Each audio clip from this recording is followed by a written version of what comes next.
At almost 10.5 years since Skyrim's release, the game remains the most modded video game title of all time. In fact, Skyrim Special Edition currently sits at a whopping 1.3 billion mod downloads on the Nexus. Even more mind-blowing is the fact that the quality of these mods has only increased over the years, with improvements and breakthroughs in modding technology happening weekly. But when there are more fantastic mods than people have the time to search for, that means some of them get overlooked and even forgotten. In this series, I'm showcasing 6 top-quality mods that have been missed by the community, but fortunately discovered by me. This is Skyrim Mods Hidden Gems, Week 6.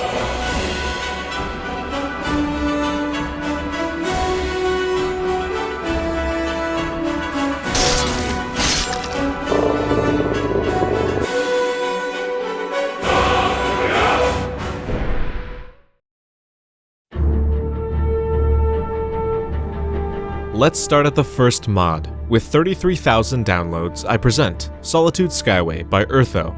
Being the capital city of Skyrim, Solitude boasts an impressive location built over the mouth of the Karth River atop a massive stone arch.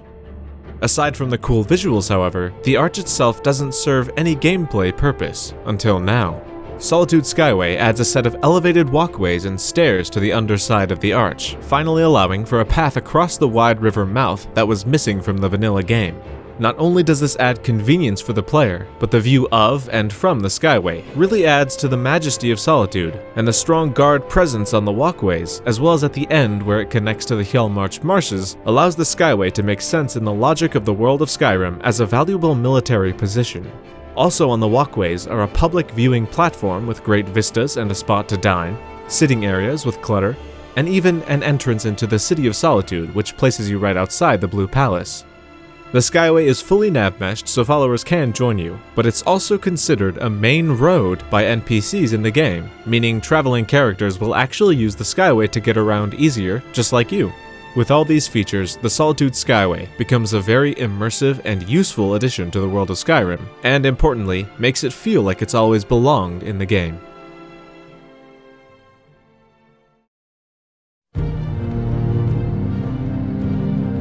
Next up, 3 discoverable armor sets created by GuitunScarfin. This is Ulag's Legacy, Apotheus Light Armor, Blooded Heavy Armor, Duskward Light Armor, with 50,000 downloads. There are a multitude of armor mods on the Nexus, many of them very high quality. However, in my eyes, shockingly few manage to match Skyrim's aesthetic and art style. Ulag's Legacy, then, is extremely impressive, adding 3 distinct armor sets that check both of those boxes, and even including 3 new weapons and a shield. More impressive is the way the armor sets are implemented into the world. You are able to discover a full set of each armor in specific locations, and alongside each will be a journal detailing the story behind the armor set's creation and acquisition. Surprisingly, these stories are quite memorable and well written for being from a mod. I actually read every page with interest, and the journals soon became the highlight of the mod for me due to their quality and the way they integrate new events and characters into existing elements of the world. The 3 main characters are Ulag, a vanilla orc found dead in the giant cave of the Sleeping Tree Camp; Vilter the Unsung, a new NPC, also dead, found locked in a cell within Pine Moon Cave; and Umana, a vanilla red guard located inside the Alftand Cathedral. The new stories surrounding and connecting these characters will venture through the past, involving the drug trade, the companions, and the Skyforge, and will showcase the compelling personality of each character. Using the journals, you are also able to craft the armors at a forge if you don't like the enchantments they come with. The Duskward set even has an alternate darker version that is only obtainable through crafting. The armors themselves are of course exceptionally well done, with designs that accomplish the feat of standing out from other armors in the game while still adhering to a Vanilla Plus feel. If you're looking to add to the lore of the province as much as you're looking to add to your armor prospects, then Ulag's Legacy might be the right fit for you.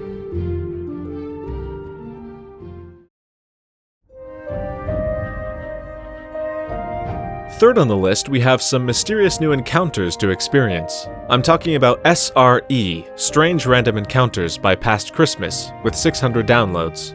A very narrow mod in scope, Strange Random Encounters adds 2 enemy types to the game, which will appear in random encounters all over the world. The first are animated statues, which are stone sculptures of Nordic, Imperial, or Orcish variety that have been brought to life by dubious mages and hostile warlocks, using trapped souls as a source of power. They will be encountered alone or alongside their arcane masters, and will utilize unique stone weapons that deal dwarven equivalent damage with high stagger, but weigh quite a bit.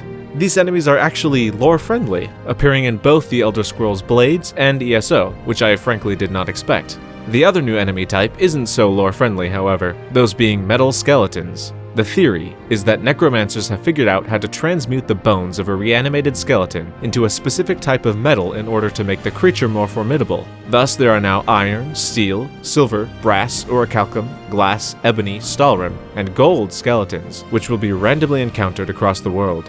Each will use a weapon made of their specific metal. Ebony skeletons will use ebony weapons, brass skeletons will use dwarven weapons, etc. I love ancient magics and necromancy, so I'm glad I found this special little mod because it really adds to the mystical nature of the Elder Scrolls universe. We interrupt your regularly scheduled programming to shill for my second channel where I upload Let's Plays and other trash. I'm currently gallivanting through Elden Ring at the moment. These people are just screaming. Check it out if you dare. That is all.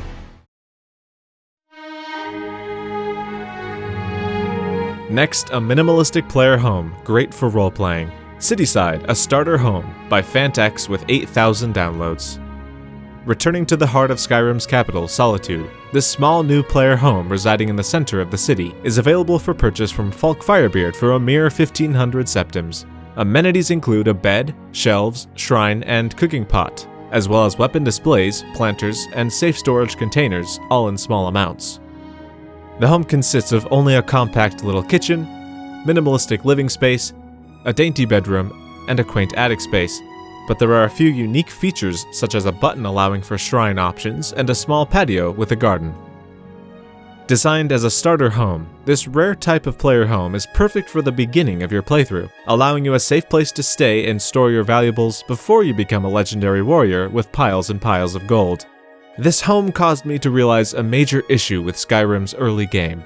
Has your Dragonborn ever been a walking murder hobo, roaming from place to place, slaughtering camps full of bandits, constantly buying and selling, completing quests, never sleeping, and never having anywhere to store items? And because of this, Breeze Home will inevitably become your home base every playthrough due to its low cost and convenient location.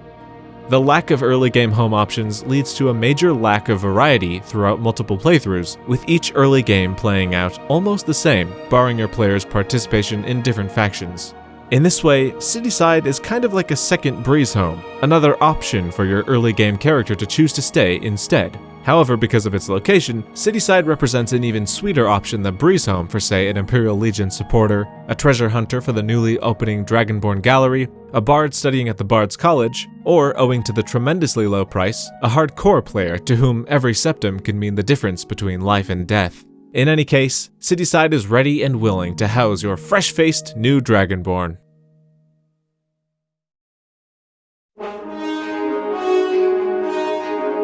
For our fifth mod, we have a new weapon type, introducing Shortbows by Flarescale with 800 downloads. As one of the mods that inspired me to start doing a Hidden Gems mod series in the first place, Shortbows encapsulates the essence of a hidden gem, immersively adding 5 new fast-firing bows to the game. With varying levels of range, damage, and rate of fire, Shortbows integrates these weapons into the leveled list of enemies, chests, and merchants. In general, shortbows deal less damage than regular bows, but this shortcoming, no pun intended, is made up by a fast rate of fire. As an example, the vanilla hunting bow can fire 0.93 second arrows per second, while the fastest shortbow can fire 1.1 arrows per second.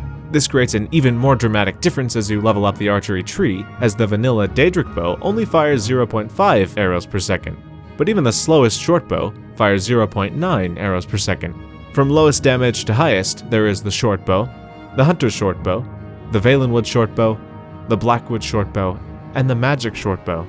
As I mentioned, this mod is a true hidden gem and one of my favorite types of mods. It's immersive and adds a lot, while literally adding only 5 items to the game. In fact, it creates a whole new gameplay style of a kind of melee archer, bashing the enemy and firing again before they can recover, leading to expanded build opportunities. That's a whole lot of depth for just 5 new weapons. Now, the mod author of this mod, Flarescale, has tons of other great hidden gems in their 40+ mod catalog, each with usually under 1,000 downloads. I would highly recommend looking into them.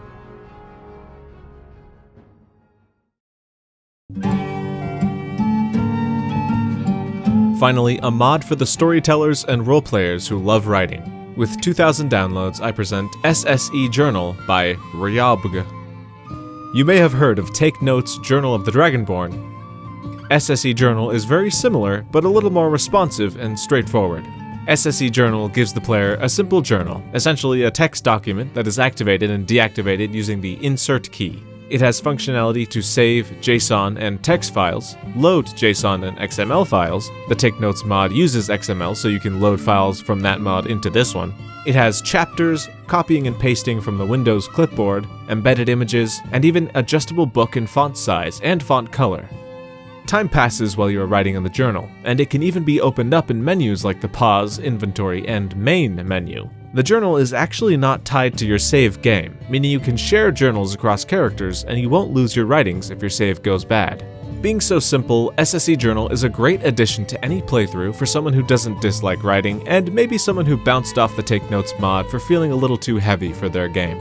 The only criticism I have for this mod is that it's a little buggy. Text doesn't automatically wrap, so you'll have to manually hit enter to move to the next line, and some features don't work as well as they should, but as a simple repository for personal stories and adventures, SSE Journal is a great little mod. It would be great to see someone expand the mod to be a truly great alternative to Take Notes. Anyway, check this one out.